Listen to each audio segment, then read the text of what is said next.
Hey, Zoomers! Welcome back to World Zoom. So happy you could join me again today. Wow, unbelievable response with the last video that I did for Vitaly getting transferred out of Bicatan and going to the maximum prison there in the Philippines. I haven't had a video like that in, way more than a year. Of course, I went 8 months without doing any videos at all anyway.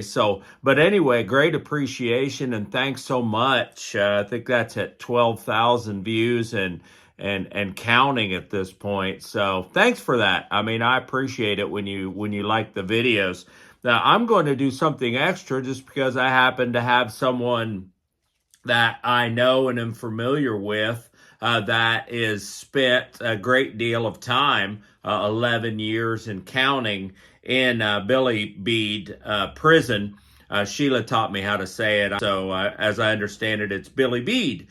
So anyway, that's the maximum security, and this is going to be what Vitaly had on his first day and a little bit beyond in the prison, based on an insider's knowledge of what happens from the moment he comes in the front gate and what happens that's going to be so critical for him as he moves forward. Okay, so it's so different than what you may have seen in Europe and Canada and here in the U.S., because basically the guards brought Vitaly in, and then they turn him over to the housing cell individual that's meeting at the front to bring him in. So basically, he's coming in the front gate. The guards seldom go into the prison and even less seldom into the housing units. So they say he's going into section G5. Someone picks him up from that G5 and they bring him to the gang boss or the housing leader of that unit. So, I mean, that in and of itself is so much different than what you might expect. Imagine coming into a prison and then an inmate picks you up and takes you. So basically, he came into the prison, right? He's going to meet with the gang leader, the cell leader that's going to determine basically his life and set the prices for the things that he wants or doesn't want. I mean, he would have the opportunity then also to later meet with the warden or an actual guard and try and make a change if, the possibility exists for him to be able to sit down with the warden, assistant warden, or one of the lieutenants in the prison. So basically, he meets with the cell boss, the housing. Now, mind you, in each individual unit, there could be as many as 2,000 to 3,000. So it's not like he's running an apartment complex of 6-8 people. This guy has control of people that are in individual units, all the way down to the cells that have 20 to 30 inmates in them per night in an area that's made for two, with just a singular toilet, and in some cases even a bucket that they have to clean out in the morning. So he goes in, he meets with this individual. They're going to decide the type of room that he's going to be based on his willingness to pay. An example that I was given is you can get out of the 20 to 30 man cells and into a cell of between 4 and 6 for around $250 US. That may be, according to my friend, as good as you're going to get initially. There are possibilities going forward that you can get in a two-man, and in this particular prison, only the cell bosses have the singular unit, which can have all sorts of creature comforts in it. So coming in, he wants to get out of the 20-30 people in the cell, wants to actually have a mattress if it's possible. You can get the blankets, purchase the blankets from other inmates, or you can actually get a mattress There's not a bed, but you're actually sleeping on the mattress in those areas. Some of them, they've actually had some talented carpenters and things, and they've made sort of bunk beds. So maybe they have a room, they might have a lower bunk, an upper bunk. A lot of them have the third tier as well. So, but basically you'd be off the ground, which is key in these filthy areas with the rats and such. And you would have a mattress and be able to have some blankets, a pillow. All those things are under negotiation. So that's one of the first things that's discussed. If the individual doesn't know what you're in there for, of course, in Vitaly's case, they're going to know exactly why he's there. There's a review of his charge sheet. They want to know before he steps in exactly what his charges are. Pretty much anything is a go in a Philippines prison, with the exception of what we call a chomo, which is child mo. You can fill in the blank. I don't want to say that on here and have some issues with YouTube, but you know exactly what I'm talking about. The only other thing that you might have to negotiate is if you're happen to be a rapist.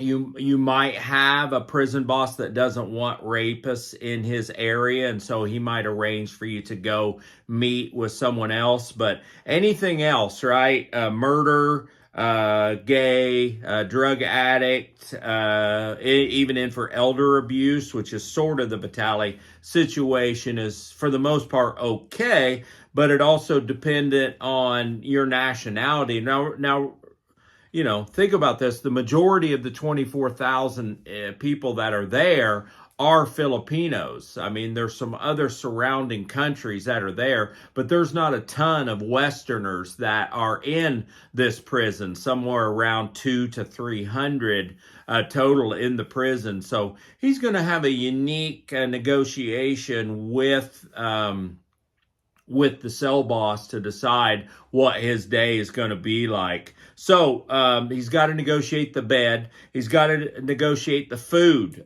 Is he going to provide for himself by purchasing or have someone make his food for him? Is he just going to go morning, noon, and night and get in the queue and get the food? You actually do get food in this prison, unlike where he was before, where you must fend for yourself, because there's no grab or, you know, any type of tuk-tuks pulling up to the fence there to go get you things like where he would have been before, or how they have in Cebu. So that can be negotiated as well. So first, where am I going to stay? What am I going to eat, or how am I going to eat? Am I going to work? Do I have to work? Right? In some cases, for these individuals to be able to get a bed, even in the 20 and 30 cell, people still have to pay a fee to the housing boss. It's not free. There's no area in the prison that's free. Everybody pays. It may only be $5 US a month, but $5 US a month can be a lot when you're a drug addict and spending all your money on yaba, methamphetamine, heroin, whatever it is that you're injecting or snorting.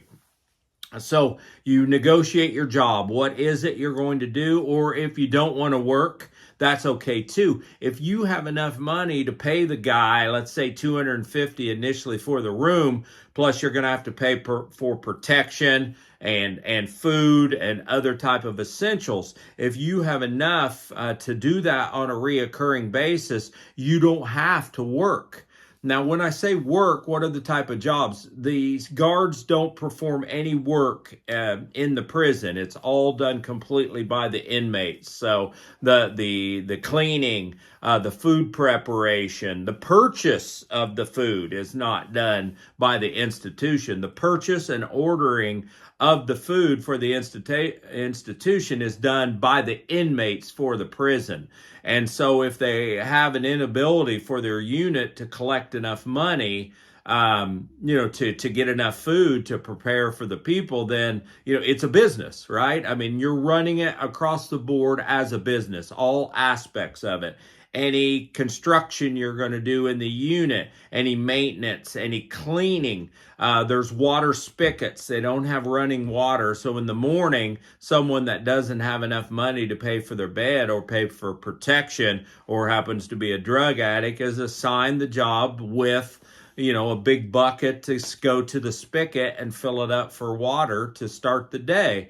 And also, one of the person's job could be the one to get the food for the people that have enough money to pay for it. So let's say I come in, I don't have a peso to my name, I don't have a good crime, I'm going to get assigned a job that's as low as you're going to get, whether that would be laundry or cleaning out the toilets, emptying the buckets or the commodes, gathering water in the morning. There's some pretty awful jobs that are going to be in Bilibid maximum security prison.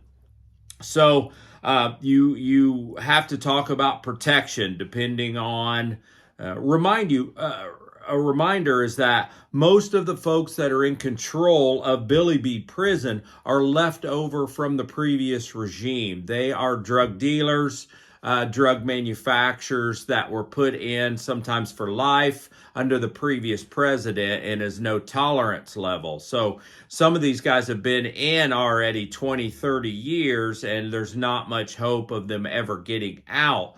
And a lot of them make significantly more money in prison than they were ever going to make on the outside. So, and your families can come and visit and come inside as well. And so they've sort of turned it in.